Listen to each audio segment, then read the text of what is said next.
So the 11th stop of Season 4 comes to a conclusion in the Great White North. The ROCKWOOL Canada Sail Grand Prix of Halifax goes into the history books, and the name on the top of the podium will be Emirates Great Britain. Todd Harris alongside Emily Nagel and Stevie Morrison. Emily, let's recap what a crazy weekend it was. Let's first start about the weather and how EmiratesGBR somehow found a way to fight through this British summer weather and get the victory. I mean, it has been a weekend of just wacky races. Snakes and ladders all over the place. Lead changes every 10 seconds. It definitely made it hard to figure out who was going to be in that final. But at the end of the day, the consistency really came through from EmiratesGBR. And they showed you don't have to win all of the races, you just have to win the race that matters. And Stevie, to Emily's point, consistency was the key, because we talked about this. After day number 1, I was so surprised to see EmiratesGBR was in the lead, because they didn't win anything. They were 3rd, they were 5th, and they were 2nd, but they were consistent. And they never won a race until the very end. Spain was the only team that won 2 races, and they didn't even make the final. Yeah, well, it was that kind of weekend, wasn't it? It was a really gusty, changeable race course out there, and a lot of opportunity for overtaking. And I think that perhaps can knock around the pecking order a little bit, and it opens it out as to a bit more of a, less of a set piece, set play kind of event, and more of a sailing orientated event, which I think suits Giles. I think he's still learning the format of SailGP. There's quite a lot of just set play type things you got to do. Opened out the course a bit, got fantastic crew on board. Let's not underestimate the quality of the crew that he sails with to deliver the boat round the course in those conditions. That was not easy. And then he just used that very well, full advantage. So yeah, hats off. I mean, how well does it last me saying when we did the podcast before the event, should he have the job? Maybe he listened. I can only hope maybe he listened, because he's turned around and just said, well, what do you know, Stevie, you muppet? Let's talk about the pressure, though. Is this a slow motion changing of the guard with Australia? They had a terrible performance, obviously winning race number 3, but in the end, barely made it into the last day because of the craning situation with the wind, and then they capsize it, and now they look to New York. Well, it's certainly pretty unheard of, isn't it? I mean, that is for absolute sure. We've never seen them capsize. We've never seen them look so fallible. They did. The interesting thing I want to find out afterwards is there a technical issue on the boat, because they had a wing invert issue 2 times in a row, and that's not usual. Yeah, so what we can see in the data so far, and obviously it needs to be investigated properly, but we know that it was the panel in the forward cockpit this time that the button got pressed in.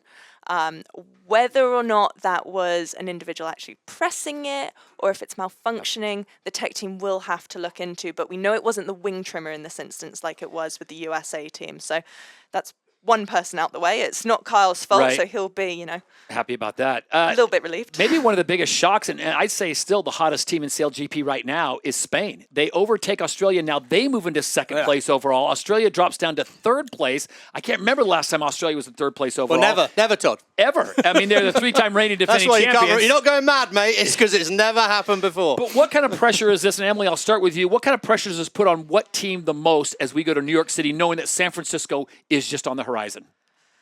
Well, I think the big thing is that San Francisco still counts as its own event. So we do have 2 events to go. So there's 20 points total available out there. Exactly, which means, the British, the Canadians, they are actually still just within scraping distance.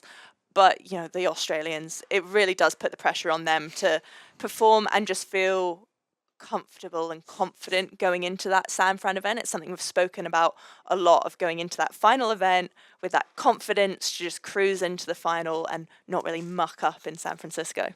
Yeah, I mean, I think for Australia it's a novel situation. I think what's interesting is the viewing when we get to New York is going to be incredible. The backdrop, Lady Liberty there. It's going to be the awesome. Skyscrapers, the fans are on the shoreline. I mean, the whole venue is incredible. But if you're a sailor, there's a lot of jeopardy on that race course, because it's going to come through the skyscrapers. We thought it was shifty here. I said at the end of the show, if this was wacky races, I think we could be getting ready for Mario Kart on the water when we get to New York, because it's going to be really changeable.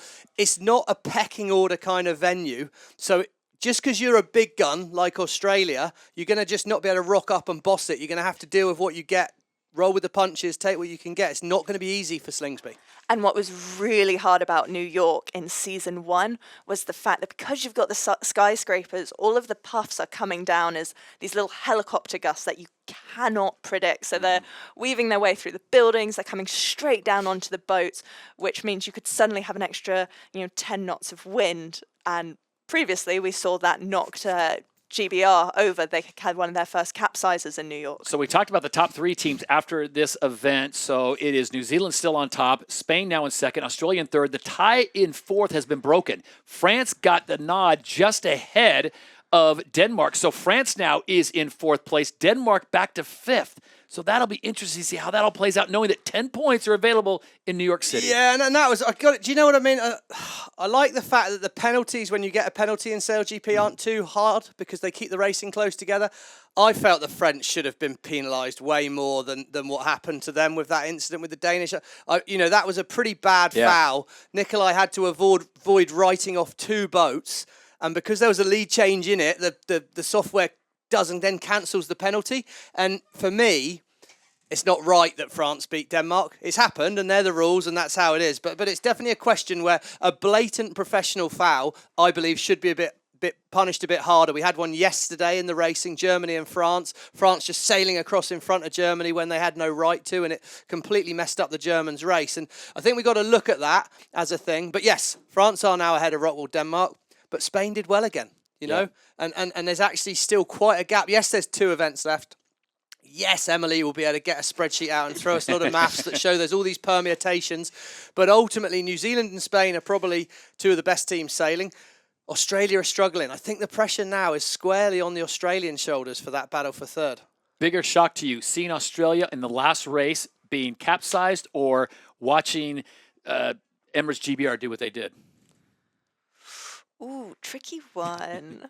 Got to be Australia, Em. Come on, surely. Well, I mean, if you'd asked me at the beginning of the weekend, actually both would have been quite a surprise because the Emirates haven't been performing this season, and to suddenly see them so consistent, like that consistency has been, unheard of from them in the past few One events. little fact, though, Todd, and sorry to go into this, I'm sorry to interrupt. Let's not bear in mind that Tom Slingsby and his Australian crew have never lost in San Francisco.